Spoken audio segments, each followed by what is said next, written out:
Interview and job search strategies at work. Today is the 30th anniversary of the World Wide Web, which was founded by, or invented, if you will, Tim Berners-Lee.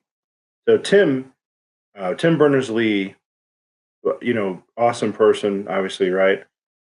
And there's another part to the story actually that you probably don't know about it. World Wide Web is just one component. Without a computer, it's not going to work.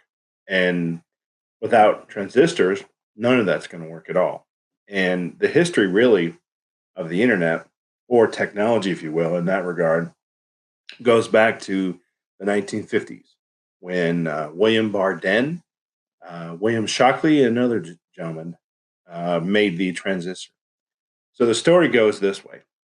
William Shockley, Dr. Shockley, won the Nobel laureate. But before he did that, well, him and three other people actually, or two other people won the Nobel laureate. But he started Shockley Semiconductor in the Silicon Valley, and he got the loan. Well, he got the land basically from Stanford. So Stanford had a bunch of land, and they gave it to, or they loaned it basically out to Shockley. So Shockley started Shockley Semiconductor, and he hired people, among others, two people, Gordon Moore and Robert Noyce. They're from the East Coast. So, and a couple other folks as well. Well, what happened was after Shockley got a third of the Nobel laureate, basically, he changed and he became, not a good manager anymore, basically, right? As the story goes.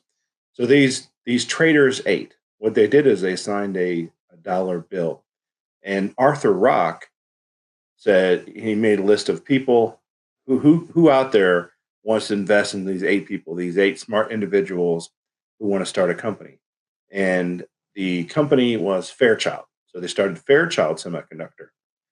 Now, Fairchild Semiconductor, um, there was another branch as well. So the semiconductor part of Fairchild was actually funding the other part. And so Robert Noyce and Gordon Moore were one of the traders eight. And afterwards, these two individuals started Intel. So from the traders eight, you have Applied Materials, you have Intel, you have AMD, another among other entities. So the other part of it is Arthur Rock. Well, he helped fund helped fund Apple. He got the initial funding for Apple. He got the initial funding, of course, for Intel, of course, as well. Now, one of the other individuals that worked at Fairchild Semiconductor was Bob Valentine. So Bob Valentine, he was part of Sequoia Funding. Sequoia Funding was this venture capitalist, right?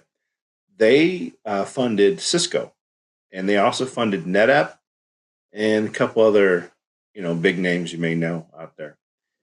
And anyway, so Mike Malarkey, he came from Intel, right?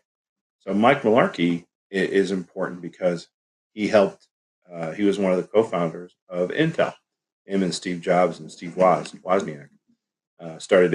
started Apple. Excuse me. So you see how all these things kind of play together. So the story goes that Robert Noyce is basically the godfather or the mayor of Silicon Valley. Basically, anytime you wanted your idea blessed, is it good? You want to get the blessing from the godfather, essentially, of Silicon Valley. You go to Robert Noyce, and that's his legacy at Intel in the Silicon Valley. He's well known to a lot of individuals. But anyway, so what I say is they're the starting of that, right? Basically, and I know Charles Babbage as well. He goes back almost 150 years or something like that, where he started not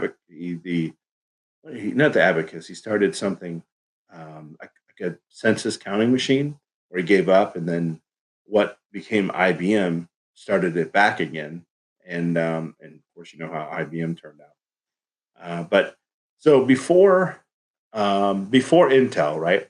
In the Silicon Valley, you had HP, which they started the Palo Alto Research Lab, I think it was. Now, some of you may or may not know this. So a lot of people think that Microsoft stole the idea from Apple, right?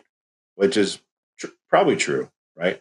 What people don't know is Apple stole the GUI from Xerox, right? And then Xerox stole it from somebody else way back.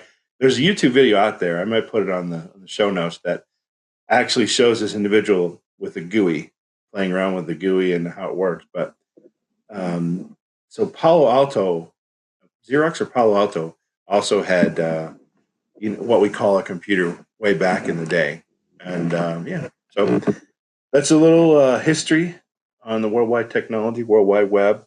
Once again, happy birthday to the World Wide Web. And thanks everybody for listening to this podcast and have a great day.